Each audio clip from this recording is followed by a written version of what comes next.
Saudações, pessoal. Boa noite a quem está vendo esse vídeo à noite.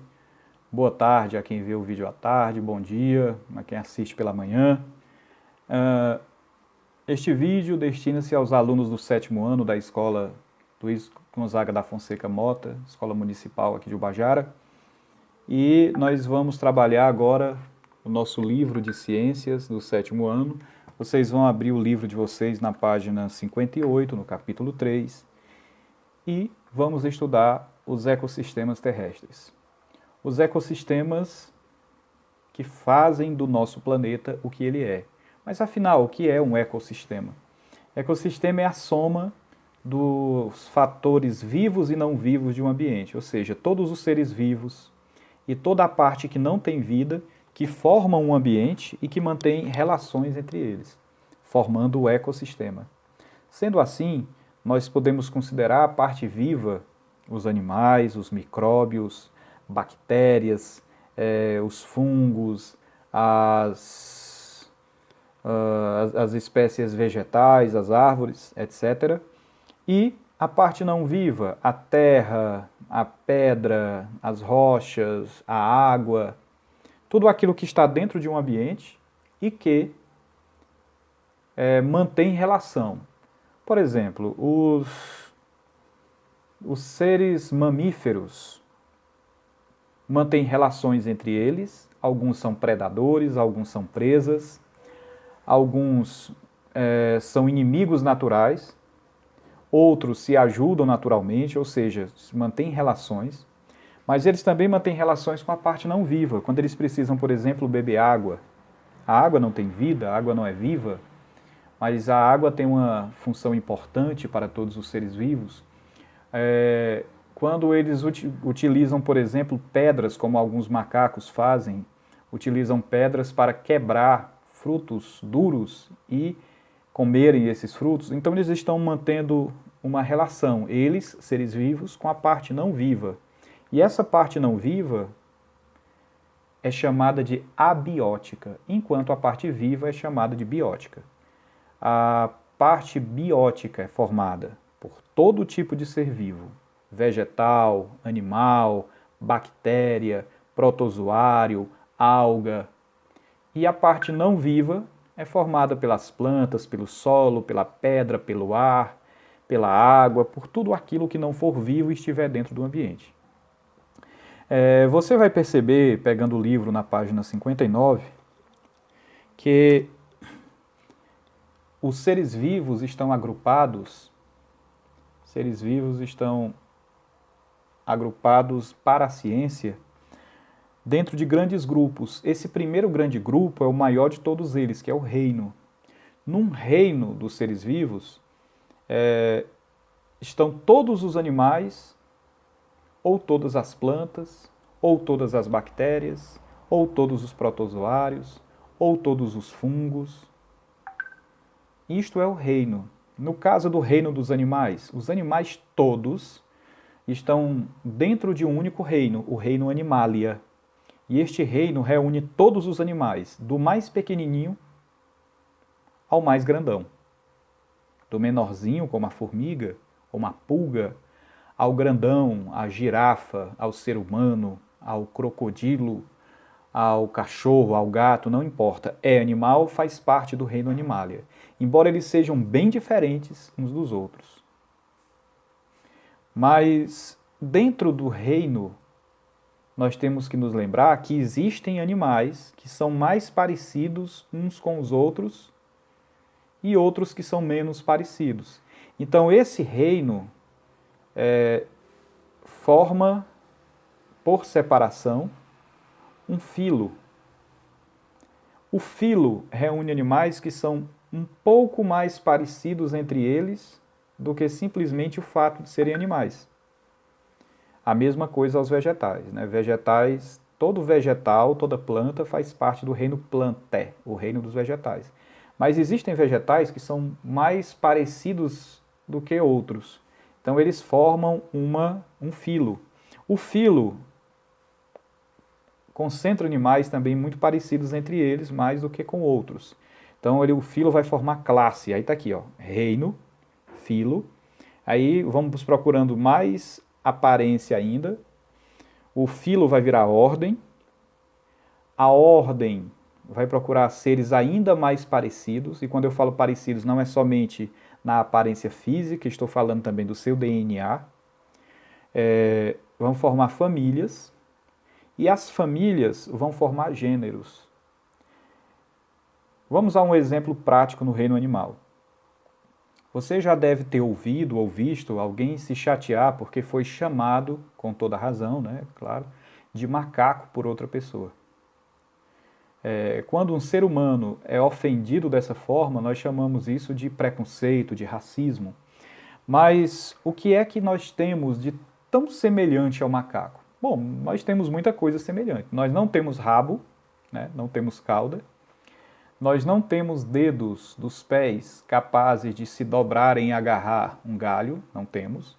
Mas nós temos os olhos na frente do nosso rosto e não de lado, como tem a galinha, como tem outros animais, né? O boi, por exemplo, tem o olho de lado e não na frente.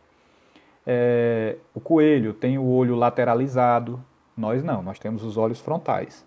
Todo animal que é predador tem o olho na frente.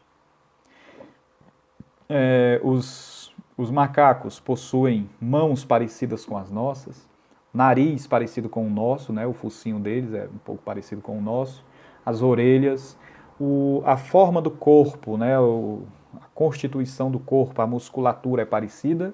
Sim, é. Mas 98% do DNA de um chimpanzé é igual ao nosso. Então a aparência vem daí.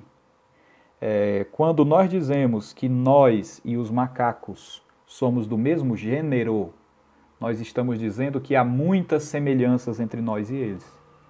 Então, daí nós dizemos que o gênero humano é o mesmo gênero do chimpanzé, que é o gênero primata.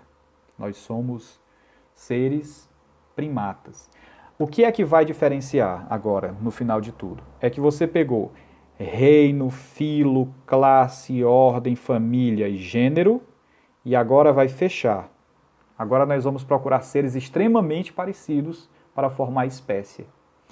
O que forma uma espécie, o conceito de espécie, está no fato de os seres serem muito semelhantes e eles conseguirem cruzar entre eles e formar filhos capazes também de se reproduzir. Então, se um ser humano de pele branca, de cabelo loiro, lá da Europa, se relacionar sexualmente com um ser humano lá da África, negra, de cabelo diferente do dele, de olho diferente do dele, será que eles terão filhos? Sim. E esse filho deles será capaz de também gerar filhos? Sim. Por quê? Porque somos da mesma espécie, somos humanos. Então, por conta disso, nós dizemos que somos seres humanos, somos seres da mesma espécie. Porque nós conseguimos nos relacionar sexualmente com outros seres humanos e gerar filhos também capazes de se reproduzir. Por que é que um cavalo não pode gerar filhos em uma cabra? Porque eles não são da mesma espécie. E quando são da mesma espécie, eles conseguem se relacionar, eles conseguem gerar filhos, e esses filhos deles também vão conseguir gerar filhos. Viu? Na página 60, você vai ver bem grande a palavra espécie. Espécie é que é isso que eu acabei de falar para vocês. Então, todas as onças pintadas são da mesma espécie? São sim. Você pode ver aqui na página 60, que tem o destaque de uma onça pintada lá em cima, numa foto. Elas são sim todas da mesma espécie. Na página 61, você vai ver os reinos, o começo da história sobre os reinos, né? Todos os seres vivos fazem parte de algum reino. Existe um reino que reúne só animais, existe outro que reúne só fungos, existe outro que reúne só bactérias, existe outro que reúne protozoários e algas, e existe um reino que reúne só plantas e outro que reúne só animais. Então, no meio disso tudo, nós temos ainda um grupo que não é reino, que é o grupo dos vírus, que nós não vamos entrar nesse assunto. Os vírus não são considerados seres vivos. Você está vendo aí o caso da Covid, né? Covid-19, que é uma doença causada por um vírus chamado SARS-CoV-2. Esse vírus infecta as células do nosso pulmão e se espalha pelo corpo, causando um grande desastre na saúde da pessoa. E é esse vírus exatamente que está fazendo com que nós tenhamos momentos assim.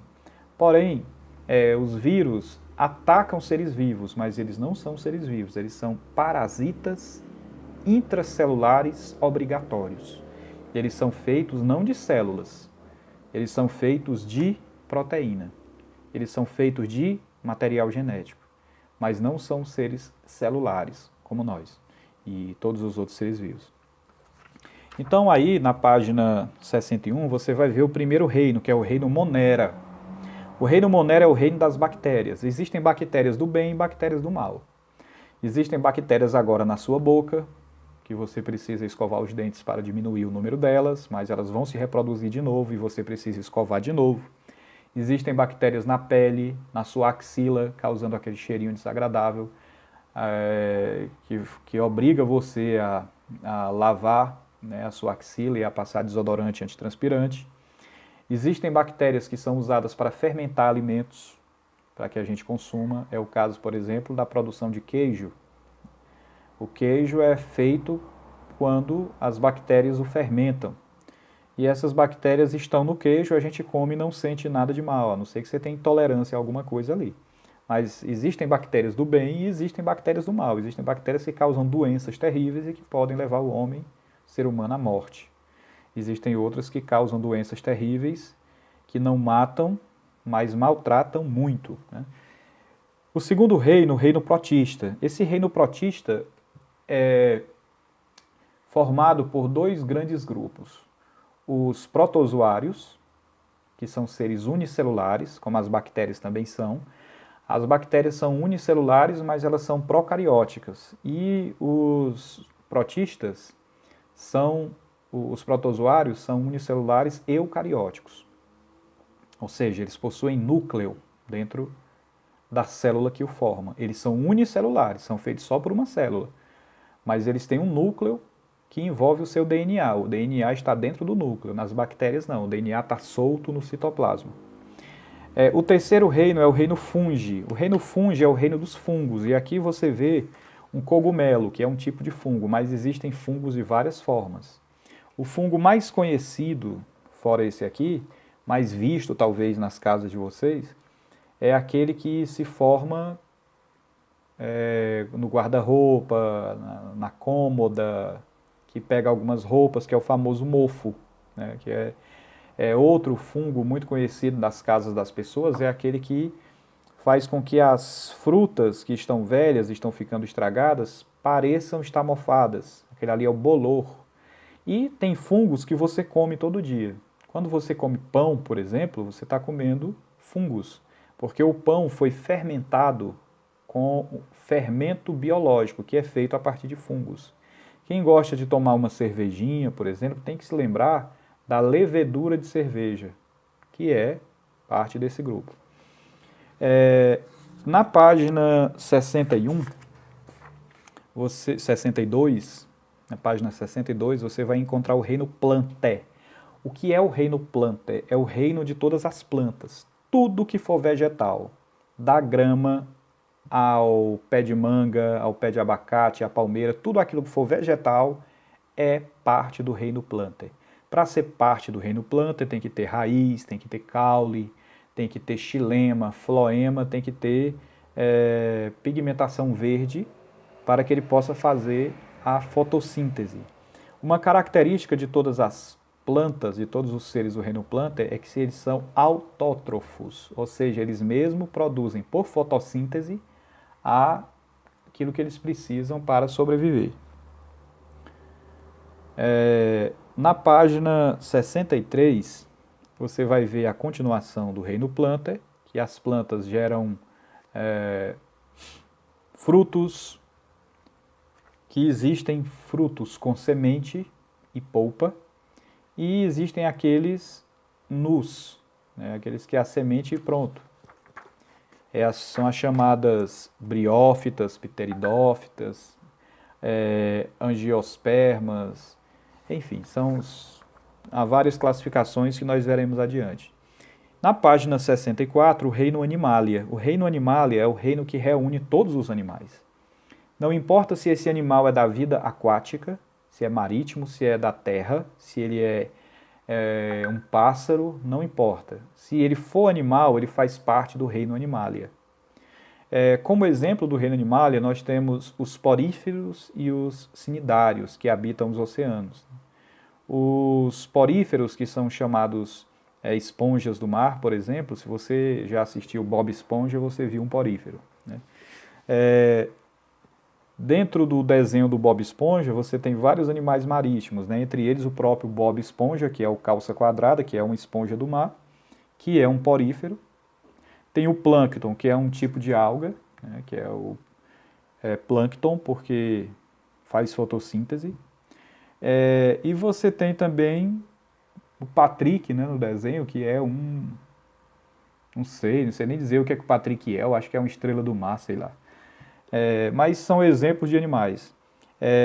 Na vida aquática você tem os peixes pequenos, os peixes grandes, as serpentes marítimas, as serpentes de água doce, os seres de duas vidas, né, que nós chamamos, que são os sapos, por exemplo, as rãs, as pererecas, que eles são anfíbios. A palavra anfíbio significa duas vidas. Eles tanto podem viver na terra como eles podem viver na água. Os platelmintos, que são chamados vermes, por assim dizer, os nematóides, os anelídeos, os moluscos, os artrópodes, que são insetos na sua maioria, né? Os artrópodes, os aracnídeos, os equinodermos, os crustáceos. Na página 68 você vai ver então um grupo de animais que começa a aparecer conosco, que é o grupo dos vertebrados. O que é o vertebrado? O animal vertebrado é aquele que possui coluna vertebral. Então, todos os animais que possuem coluna vertebral são vertebrados. Nós, seres humanos, temos coluna vertebral e nós somos vertebrados por isso. Existem outros animais do grupo dos répteis, as aves, por exemplo, e aqueles que mamam, os mamíferos, né?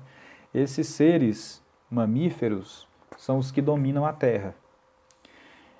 Esses grandes grupos, você vai ver na página 70 a história de um grande cientista chamado Carl von Linné. Ele era sueco e ele é conhecido aqui no Brasil como Carl von Linneu, mas o nome dele era Carl von Linné.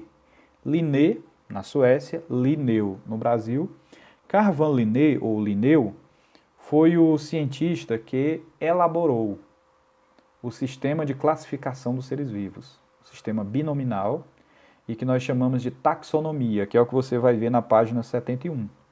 Você vai ver, por exemplo, o reino Animalia. Veja quantos seres estão servindo de exemplo aqui, ó. 2, 4, 6, 7 seres estão no reino Animalia. Entre esses animais, entre esses 7 animais, apenas 6 fazem parte do mesmo filo, que é o filo Chordata. Você vê que a borboleta, embora seja animal, ela não faz parte do filo Chordata, na página 71 que eu estou falando.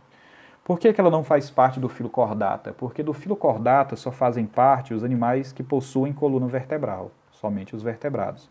A borboleta não é vertebrada. Aí você vê que no filo Chordata, que tem 6 representantes aqui, nós pulamos para a classe mamária. Aí nós temos apenas 5 representantes desses 6.